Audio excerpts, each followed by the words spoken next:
నీకు తెలియదు కావచ్చు ఆ మర్మం. ఆది కాండము నుండి మొదలుకొని ప్రకటన గ్రంథం వరకు ఆ మర్మం దాగున్నది.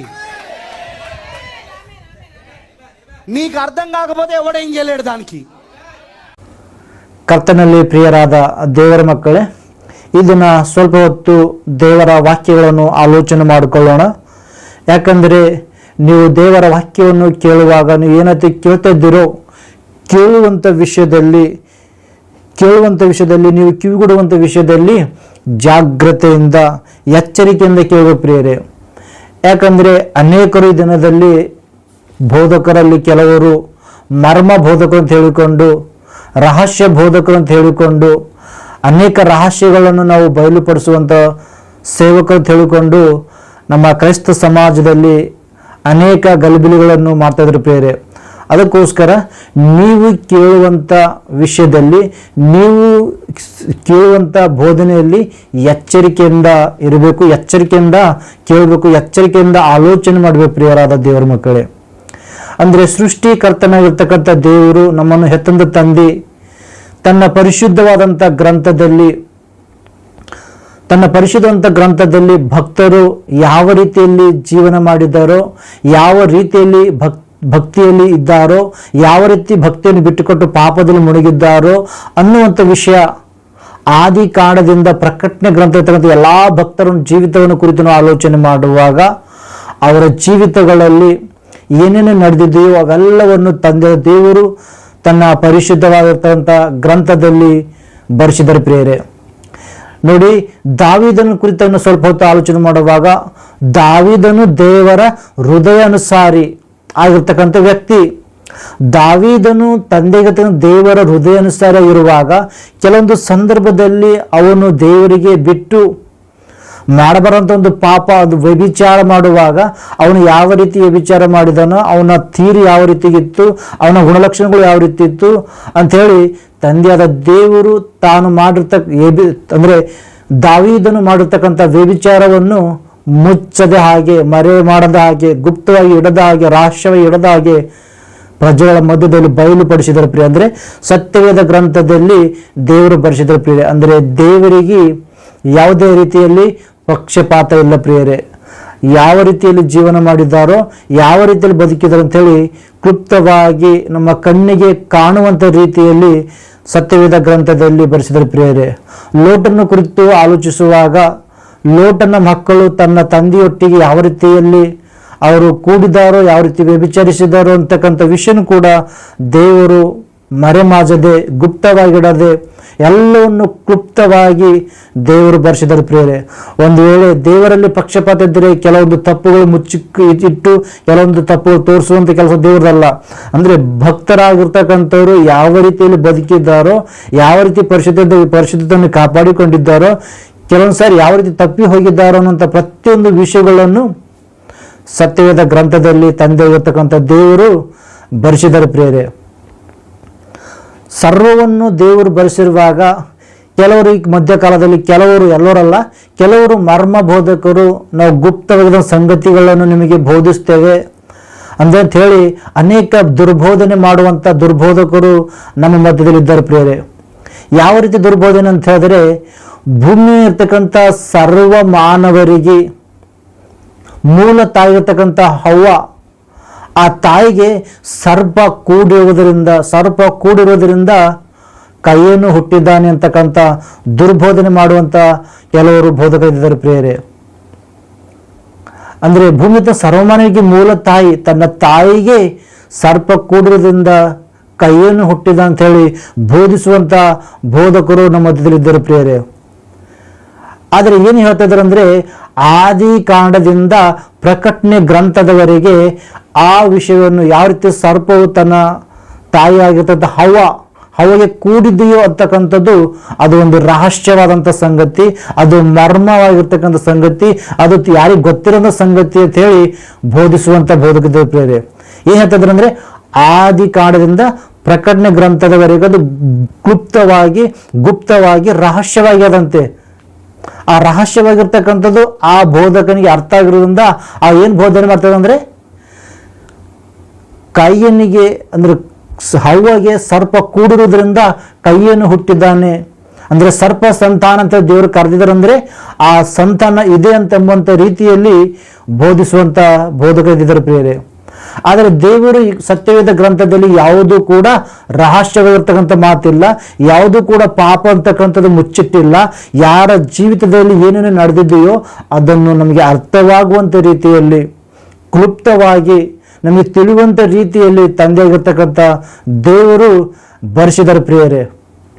ಅಂಥದ್ರಲ್ಲಿ ಈ ಬೋಧಕನು, ಮರ್ಮ ಬೋಧಕನು, ರಹಸ್ಯ ಬೋಧಕನು ಏನು ಹೇಳ್ತಿದ್ದಾನೆ ಅಂದರೆ, ಆದಿ ಕಾಂಡದಿಂದ ಪ್ರಕಟಣೆ ಗ್ರಂಥದವರೆಗೆ ಅದು ಕ್ಲುಪ್ತವಾಗಿ ಮುಚ್ಚಿಯದಂತೆ. ಒಂದ್ಸಾರಿ ಬೇಕಾದರೆ ఆ వీడియో ನೋಡಿ ಒಂದ್సారి.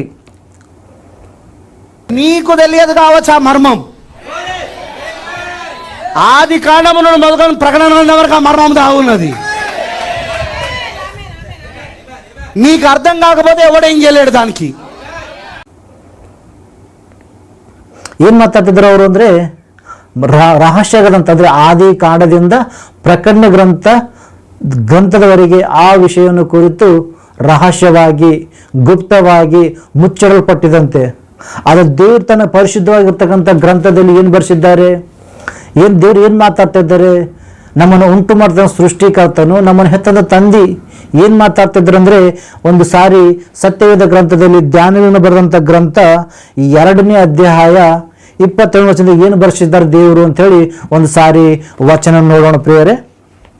ಏನು ಬರೆಯಲ್ಪಟ್ಟಿದೆ ಅಂದರೆ, ಆತನು ಅಗಾಧ ವಿಷಯಗಳನ್ನು, ಗೂಢಾರ್ಥಗಳನ್ನು ಬಯಲಿಗೆ ತರುತ್ತಾನೆ.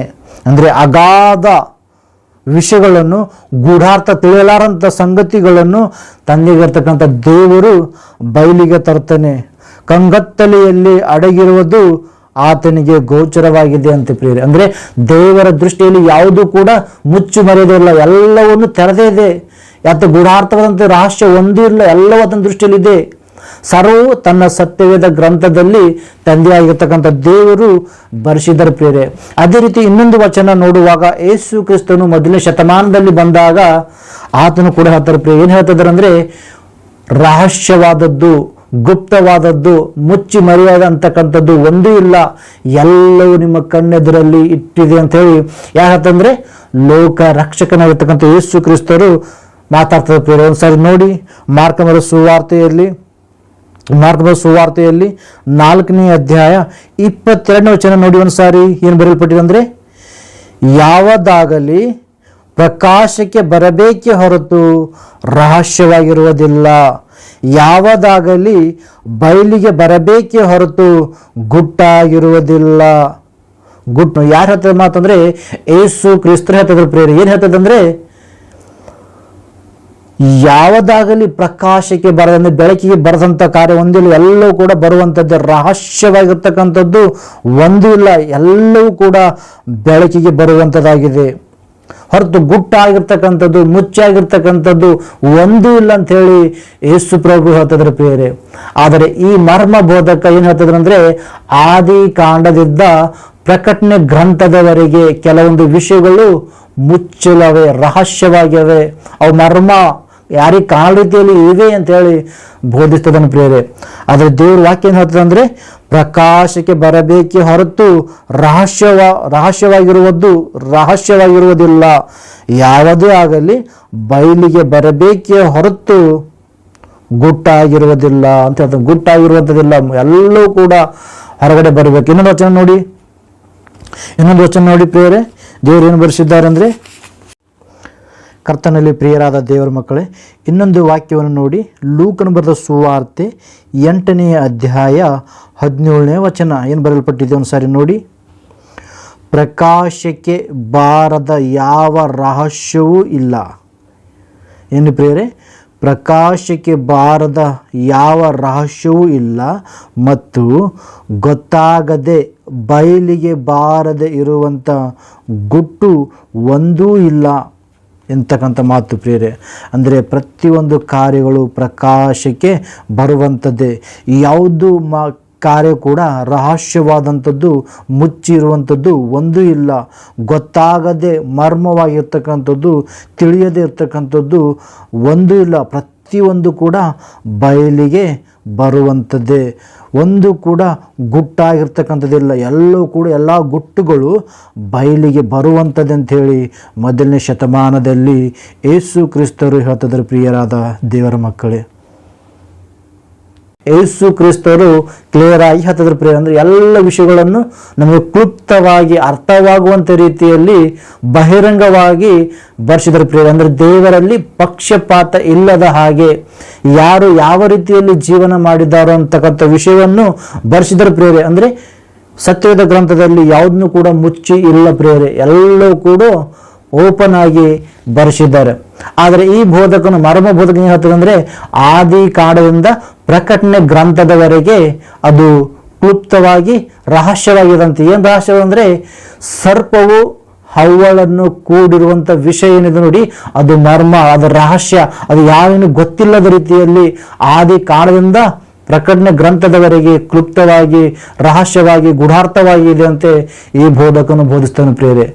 ಅಂದರೆ ಅವನು ಹೇಳುವಂಥ ಸತ್ಯನ ಅಥವಾ ದೇವರು ಹೇಳುವಂಥ ಸತ್ಯನ, ಅಂದರೆ ದೇವರ ವಾಕ್ಯ ಏನು ಹೇಳ್ತದೆ ಅಂದರೆ ಎಲ್ಲವೂ ಕೂಡ ಬಯಲಿಗೆ ತಂದಿದ್ದಾರಂತೆ. ಅಂದರೆ ಮುಚ್ಚಿ ಯಾವುದೂ ಇಲ್ಲ. ಯಾರು ಯಾವ ರೀತಿಯಲ್ಲಿ ಜೀವನ ಮಾಡಿದ್ದಾರೆ ಅಂತಕ್ಕಂಥ ಪ್ರತಿಯೊಬ್ಬರ ಜೀವನ ಶೈಲಿಯನ್ನು ತನ್ನ ಪರಿಶುದ್ಧವಾದಂಥ ಗ್ರಂಥದಲ್ಲಿ ತಂದೆಗೆ ತನ್ನ ದೇವರು ಪ್ರತಿಯೊಂದು ವಿಷಯಗಳನ್ನು ಬರೆಸಿದರೆ ಪ್ರಿಯರೇ.